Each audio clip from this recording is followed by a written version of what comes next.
سلطان Mahmood Ghaznavi series کی تیسری قسط میں باسط زمان آپ کی خدمت میں حاضر ہے۔ امیر نوح بن منصور کو جب بگتوزن نے یہ اطلاع دی تو اس نے فوراً اس پر یقین کر لیا۔ وہ بہت مشتعل ہوا۔ اس نے محمود کو گستاخ قرار دے کر اس کے خلاف کارروائی کرنے کا فیصلہ کیا۔ فوجوں کو تیاری کا حکم دیا گیا اور پھر وہ خود فوج لے کر خراسان کی طرف روانہ ہو گیا۔ واقعات اور حالات بتاتے ہیں کہ سلطان محمود غزنوی کا ایسا کوئی ارادہ نہ تھا کہ وہ خراسان پر زبردستی قبضہ کرے۔ محمود کو نوح بن منصور کی جلگار کا علم ہوا تو نوح بن منصور اس وقت تک سرخس تک پہنچ چکا تھا۔ محمود غزنوی یقیناً بے حد حیران ہوا اور یقیناً اسے نوح بن منصور کے رویے پر غصہ بھی آیا ہوگا، لیکن اس نے بڑے تحمل سے کام لیا۔ دراصل اسے یہ لحاظ بھی تھا کہ نوح بن منصور اس کے والد گرامی امیر سبکتگین کا آقا رہ چکا ہے۔ محمود غزنوی نے اس لحاظ اور تحمل کو سامنے رکھتے ہوئے اس علاقے سے دستبرداری کا اعلان کر دیا۔ یہ ذکر ہو چکا ہے کہ نوح بن منصور کی طاقت اتنی زیادہ نہیں تھی۔ اگر وہ طاقتور ہوتا تو پھر امیر فائق کے مقابلے میں امیر سبکتگین اور محمود غزنوی کی ہی مدد کیوں لیتا؟ اس کے مخالف امیر فائق کو محمود غزنوی نے بڑی زبردست شکست دی تھی، جس کے صلے میں محمود کو یہ علاقہ بھی انعام میں دیا گیا تھا اور خطابات اور اعزازات بھی۔ اس وقت بھی جب نوح بن منصور اس سے لڑنے کے لیے طیش اور غضب کا شکار ہو کر چلا آیا تھا، وہ محمود غزنوی کے مقابلے میں بہت کمزور تھا۔ محمود غزنوی اگر چاہتا تو لڑائی میں اسے شکست فاش دے سکتا تھا، لیکن اس نے صلح کر لی اور چلا آیا۔ یہاں نوح بن منصور کے انجام کا ذکر کرنا ضروری ہے۔ اس نے محمود غزنوی سے بدعہدی کی تھی، یوں وہ محمود غزنوی کی حمایت اور طاقت سے محروم ہو گیا۔ اس صلح کے بعد جب وہ بخارا کی طرف واپس جا رہا تھا تو بگتوزن اور نوح بن منصور کے پرانے دشمن فائق نے سازش کی اور اس سازش کے نتیجے میں اسے گرفتار کر لیا گیا۔ اس کی آنکھوں میں سلائیاں پھروا دی گئیں۔ اس کے چھوٹے بھائی عبد الملک کو اس کی جگہ تخت پر بٹھا دیا گیا۔ محمود غزنوی کو جب اس کی اطلاع ملی تو اس نے نوح بن منصور کی بدعہدی کو دل سے نکال دیا اور پرانے رشتے کو ذہن میں رکھتے ہوئے لشکر کا رخ مرو کی طرف پھیرا۔ وہ بگتوزن اور فائق سے نمٹنا چاہتا تھا۔ بگتوزن اور فائق کو اطلاع ملی تو انہوں نے بھی مقابلے کی پوری تیاری شروع کر دی۔ دونوں فوجوں کا مقابلہ ہوا۔ نتیجہ محمود کے حق میں نکلا۔ فائق نے عبد الملک کو اپنے ساتھ لیا اور بخارا بھاگ گیا۔ بگتوزن بھی نیشا پور چلا گیا اور وہاں وہ محمود غزنوی سے مقابلے کی تیاریوں میں مصروف ہو گیا۔ یہ اس کی خام خیالی تھی کہ وہ محمود کو ہرا لے گا۔ بہرحال تاریخ عجیب و غریب واقعہ سے بھری پڑی ہے۔ انسان کی تقدیر کے سامنے کوئی چیز بھی طاقتور نہیں ہوتی۔ امیر فائق محمود غزنوی سے مقابلے کے لیے فوج بھرتی کر رہا تھا۔ تیاریوں میں مصروف تھا کہ اچانک قدرت الہی سے اس کا انتقال ہو گیا۔ اس کی موت کے فوری بعد کاشغر کے حاکم ایلک خان نے بخارا کا رخ کیا۔ اس نے عبد الملک کو قتل کر کے 389 ہجری میں سامانی سلطنت کا ہی خاتمہ کر دیا۔ محمود غزنوی نے اس موقع سے صحیح فائدہ اٹھایا اور خراسان کا وہ علاقہ جو نوح بن منصور نے اسے انعام میں دیا تھا پھر واپس لے لیا، اسے اپنی سلطنت میں شامل کر لیا اور اب خراسان سلطنت غزنی کا حصہ تھا۔ یوں سلطنت غزنی کا دائرہ وسیع تر ہوتا چلا گیا۔ محمود غزنوی کا دبدبہ اب مستحکم ہو رہا تھا۔ چاروں طرف اس کی طاقت کا رعب پھیل رہا تھا۔ قرب و جوار کی چھوٹی چھوٹی حکومتیں اس سے خوف کھانے لگی تھیں۔ اس دور کے رواج کے مطابق ضروری تھا کہ خلیفۃ المسلمین اسے بادشاہی اور حکمرانی کا پروانہ عطا کرے۔ محمود غزنوی نے بھی اپنی حکومت اور سلطنت کی توثیق کے لیے اپنا سفیر بغداد بھیجا، جو خلیفہ القادر باللہ کے لیے شاندار تحائف اور خلعت لے کر گیا تھا۔ خلیفۃ المسلمین القادر باللہ نے بھی جواب میں خلعت بھیجا اور سلطان محمود غزنوی کی امارت کا فرمان بھی جاری کیا۔ ناظرین، یہاں پر یہ بتانا ضروری ہے کہ خلعت کسے کہتے ہیں۔ خلعت اس وقت کے ایک مخصوص شاہی لباس کو کہا جاتا ہے جو کہ جبے کی صورت میں ہوتا تھا۔ تو آئیے بڑھتے ہیں ویڈیو کی طرف۔ 390 ہجری وہ سن ہے جب محمود غزنوی نے ہرات پر قبضہ کیا اور سیستان کے حکمران خلف بن احمد کو اپنا خراج گزار بنا لیا۔ یقیناً محمود غزنوی ہر حکمران اور فاتح کی طرح اپنی سلطنت کی وسعت کا خواہاں تھا، تاہم ہم دیکھتے ہیں کہ بہت سے امور میں اس نے پہل کرنے کی کوشش نہ کی تھی۔ محمود غزنوی کو سامانی حکومت کا جو علاقہ ملا تھا وہ دریائے جیہوں تک تھا۔ دوسری طرف ماوراؤن نہر میں خان قابض تھے۔ یہ علاقہ اس سے پہلے سامانی حکومت کے ماتحت تھا۔ سامانی حکومت کے خاتمے پر کاشغر کے حکمران ایلک خان نے اس پر قبضہ کر لیا۔ محمود غزنوی نے اس سلسلے میں کسی قسم کی چھیڑخانی نہیں کی، بلکہ اس نے ایلک خان کو طائف روانہ کیے تاکہ دوستی استوار ہو سکے۔ ایلک خان والی کاشغر نے خود چھیڑخانی کا آغاز کیا اور حیرت ہوتی ہے کہ اس نے ایسا کس موقع پر کیا اور کتنے اہم رشتوں کو نظر انداز کر کے کیا۔ محمود غزنوی نے امام ابو طیب سہیل بن سلیمان کو تحائف دے کر ایلک خان کے پاس بھجوایا تھا۔ کہا جاتا ہے کہ وہ تحائف اتنے قیمتی تھے کہ ایلک خان کے درباری انہیں دیکھ کر حیران رہ گئے۔ ان کے دلوں پر سلطان محمود غزنوی کی شوکت اور دولت کا بے حد اثر ہوا۔ ایلک خان بھی محمود کے تحائف سے بے حد متاثر ہوا۔ تعلقات بڑھے اور پھر یوں ہوا کہ ایلک خان نے اپنی بیٹی کی شادی سلطان محمود غزنوی سے کر دی۔ یہ ایک ایسا رشتہ تھا کہ جس کی نزاکت اور مضبوطی کی بنا پر کہا جا سکتا ہے کہ ان دونوں میں کسی قسم کے اختلافات پیدا ہو ہی نہیں سکتے تھے۔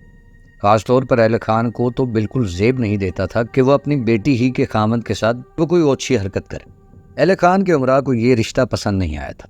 انہوں نے ایلک خان کو ورگلانا شروع کر دیا کہ خراسان پر قبضہ کر لے۔ ایلک خان سمجھدار انسان تھا، لیکن وہ اس نازک رشتے کو بلا کر خراسان پر قبضہ کرنے کے لیے چل نکلا۔ سلطان محمود غزنوی اس وقت ملتان کی بغاوت ختم کرنے کے بعد آنند پال سے نمٹنے کی تیاری کر رہا تھا کہ حاکم ہرات کا ایلچی پہنچا، جس نے اسے ایلک خان کے ارادوں کی اطلاع پہنچائی۔ محمود غزنوی نے یہ مہم چھوڑی اور تیزی کے ساتھ غزنی کی طرف روانہ ہو گئے۔ ایلک خان کے 2 سردار بڑے لشکر کے ساتھ خراسان اور بلخ پر چڑھائی کے ارادے سے بڑھ رہے تھے۔ ہرات میں محمود غزنوی کا گورنر اگرچہ غزنی کی حفاظت کے لیے پہنچ چکا تھا، لیکن اس میں اتنی سکت نہیں تھی، قوت نہیں تھی کہ اس لشکر سے ٹکر لے سکتا۔ اس نے بڑی سمجھداری کا ثبوت دیتے ہوئے غزنی کے کچھ امراء اور معززین کو صلح صفائی کی بات چیت کرنے کے لیے بھیجا کہ ایلک خانی لشکر محمود غزنوی کی آمد تک حملہ نہ کر پائے۔ محمود غزنوی آندھی اور طوفان کی طرح پہنچا۔ غزنی میں دم لے کر اس نے اپنی فوج ترتیب دی اور بلخ روانہ ہو گیا۔ ایلک خان چاہتا تو اب بھی معاملے کو سنوار سکتا تھا، لیکن وہ بہکاوے میں آ کر اب بھی بڑے مقابلے کے لیے کھڑا تھا۔ محمود غزنوی کی تیاریوں کی خبر پا کر اس نے خانِ شاہ چین سے مدد طلب کی، جو 5000 فوج لے کر فوراً اس کی مدد کے لیے آ گئے۔ بلخ سے 4 میل کے فاصلے پر دونوں فوجوں کا مقابلہ ہوا۔ یہ ایک انتہائی ہولناک جنگ تھی۔ عام محاورے کے مطابق خون کی ندیاں بہنے لگیں اور سر کٹ کٹ کر گرنے لگے۔ سلطان محمود غزنوی کا بھائی نصر اس وقت جرمان کا حاکم تھا، فوج کے حوصلے بڑھا رہا تھا اور محمود غزنوی اپنے بھائی کی مدد کے لیے وہاں موجود تھا۔ یہ ایک ایسی خونریز اور زبردست جنگ تھی کہ جس کے آغاز میں یہ اندازہ لگانا بھی ممکن نہ رہا تھا کہ کسے فتح حاصل ہو یا دونوں فوجیں ہی کٹ مریں گی۔ اسی جنگ کی ایک اہم بات یہ تھی کہ یہ ترکوں سے ترکوں کا مقابلہ تھا۔ لوہا لوہے سے ٹکرا رہا تھا، دونوں طرف کے ترک کٹ رہے تھے۔ جنگ کے بارے میں کوئی فوری اندازہ نہ لگایا جا سکتا تھا کہ فیصلہ کس کے حق میں ہوگا۔ تاہم جب جنگ نے طول کھینچا تو ایلک خان کا پلہ بھاری نظر آنے لگا۔ کہتے ہیں محمود غزنوی صورتحال کا بغور جائزہ لے رہا تھا۔ جب اس نے جنگ میں فتح کا جھکاؤ اپنے حریف کی طرف دیکھا تو میدان جنگ میں اپنا سر بارگاہ خداوندی میں جھکا کر گڑ گڑانے لگا۔ اس کی دعا پوری ہوئی، اسے نئی ہمت حاصل ہوئی جس کی اس لمحے اسے سخت ضرورت تھی۔ محمود غزنوی نے گھوڑا چھوڑا اور ایک ہاتھی پر سوار ہوا۔ اس نے ایلک خان کے قلب کی طرف اپنی فوج کو حملہ کرنے کے لیے خود رہنمائی کی۔ بپھرے ہوئے ہاتھی نے ایلک خان کا علم اٹھانے والے کو اپنی سونڈ میں لپیٹا اور سپاہیوں پر پل پڑا، انہیں رونتا چلا گیا۔ ایلک خان کی فوج اس مست ہاتھی، اس پر سوار محمود غزنوی اور اس کے سپاہیوں کے حوصلوں کے آگے کمزور پڑے اور پیچھے ہٹنے لگے، جس سے ایلک خان کے فوج کے قلب میں شگاف پیدا ہو گئی۔ سپاہیوں کی ایک بڑی تعداد کچلی گئی اور رون دی گئی۔ دشمن کی فوج کا وسط ہلا تو محمود غزنوی کے فوج کے دوسرے سپاہیوں کے حوصلے بھی بڑھے۔ ایلک خان نے جو منظر دیکھا وہ اس کے حوصلے پست کرنے کے لیے کافی تھا۔ اس کی فوج کا دایاں اور بایاں دونوں بازو تتر بتر ہونے لگے۔ جنگ کا پانسا ان کے خلاف پلٹ چکا تھا۔ ایلک خان اور اس کا حلیف قدر خان میدان جنگ کے اس عالم کو دیکھ کر میدان جنگ سے بھاگ نکلنے پر مجبور ہو گئے۔ اب میدان میں ٹھہرنے کا نتیجہ ان کی موت کی شکل میں بھی نکل سکتا تھا۔ وہ دریائے جیہوں کو عبور کر کے اپنی سلطنت میں داخل ہوئے۔ ان کی فوج کے حوصلے پہلے ہی پست ہو چکے تھے۔ اپنے حکمران اور سپہ سالاروں کو بھاگتے ہوئے دیکھا تو ان میں بھی جان بچانے کے لیے بھگدڑ مچ گئی۔ جس کا جس طرح منہ اٹھا بھاگ نکلا۔ اس بھگدڑ میں نصف سے زیادہ فوج ماری گئی۔ محمود غزنوی کے عزم سخت جانی کے قصے تو بہت عام ہیں، لیکن اسے لڑاکا کا ذکر بہت کم کیا جاتا ہے۔ یہ واقعہ جو ایلک خان اور قدر خان کے ساتھ مقابلے اور ایلک خان کی شکست سے تعلق رکھتا ہے، محمود غزنوی کی شخصیت کی بھرپور انداز میں ترجمانی کرتا ہے۔ ایلک خان قدر خان بھاگے تو فوج بھی بھاگی۔ نصف کے لگ بھگ محمود غزنوی کی فوج کے ہاتھوں ہلاک ہوئی۔ شدید سردی کا موسم تھا۔ محمود غزنوی کو اس کے بعض قریبی سالاروں نے مشورہ دیا کہ وہ شکست خوردہ فوج کا تعاقب کا ارادہ ملتوی کر دیں۔ محمود غزنوی نے مشورہ قبول نہ کیا اور بھاگنے والوں کے تعاقب میں چل نکلا۔ کہتے ہیں کہ یہ سلسلہ 2 روز تک جاری رہا۔ تیسری رات غزنوی فوج ایک ایسے میدان میں پہنچی جہاں غضب کی سردی کے ساتھ ساتھ برف باری بھی ہو رہی تھی۔ رات کا وقت تھا، اس لیے محمود غزنوی کے لیے ایک خیمہ کھڑا کر کے اس میں انگیٹھیاں جلوا دی۔ جب خیمے میں خوب گرمی ہو گئی تو محمود غزنوی نے ایک درباری سے کہا، جاؤ باہر جا کر سردی سے کہہ دو کہ تم نے جو بڑا زور لگایا کہ سلطان پریشان ہو جائے، لیکن تم سلطان کا کچھ نہیں بگاڑ سکی۔ وہ درباری خیمے سے باہر چلا گیا اور بڑا ذہین اور ظریف واقع ہوا۔ واپس آ کر بولا، سلطان علی مقام، میں نے سردی کو آپ کا پیغام دیا تو سردی نے کہا کہ میں واقعی اعتراف کرتی ہوں کہ میرا ہاتھ سلطان تک نہیں پہنچ سکتا، تاہم میں سلطان کے سپاہیوں تک تو رسائی رکھتی ہوں۔ صبح وہ سردی سے اس حال میں ہوں گے کہ سلطان کی خدمت کے قابل نہ رہیں گے۔ محمود غزنوی نے مزاح میں پوشیدہ بات کو فوراً بھانپ لیا۔ اس نے اپنی ضد چھوڑی اور تعاقب ملتوی کر دیا، کیونکہ اس شدید سردی میں واقعی اس کے سپاہیوں کو بہت تکلیف ہو رہی تھی۔ سلطان محمود غزنوی چاہتا تھا کہ اس کے آس پاس کا ماحول ایسا ہو کہ اس کی سلطنت غزنی مضبوط و مستحکم ہو اور کوئی حریف طاقت موجود نہ ہو جو کسی بھی وقت سلطنت غزنی کے لیے خطرہ بن سکے۔ ہرات اور غور کے درمیان غور ایک پہاڑی علاقہ ہے جس کا صدر مقام کوہ فیروزہ تھا۔ یہاں محمد بن سوری نے اپنی حکومت قائم کر رکھی تھی۔ 400 ہجری میں محمود غزنوی نے محمد بن سوری کے خلاف لڑائی کا فیصلہ کر لیا۔ مورخین نے اس سلسلہ میں مختلف آراء کا اظہار کیا ہے۔ بعض مورخین کا خیال ہے کہ محمد بن سوری نے بغاوت کر دی تھی، جسے کچلنے کے لیے محمود غزنوی نے لڑائی لڑی۔ بعض مورخین کا خیال ہے کہ محمود غزنوی نے خود ہی غزنی کے مستقبل کو پیش نظر رکھتے ہوئے محمد بن سوری کی طاقت کو ختم کرنے کے لیے لڑائی کی۔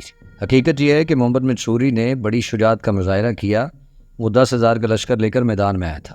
اس کی فوج نے سلطان محمود غزنوی کی فوج پر ایسا زوردار حملہ کیا کہ غزنوی فوج کے حوصلے پست ہو گئے، شکست کے آثار نظر آنے لگے۔ یہاں محمود غزنوی کی جنگی فراست اور موقع شناسی نے ہاری ہوئی لڑائی کو فتح میں تبدیل کر دیا۔ محمود غزنوی نے یہ حکمت عملی اختیار کی کہ لڑتے لڑتے اپنی فوج کو پیچھے ہٹاتا چلا گیا۔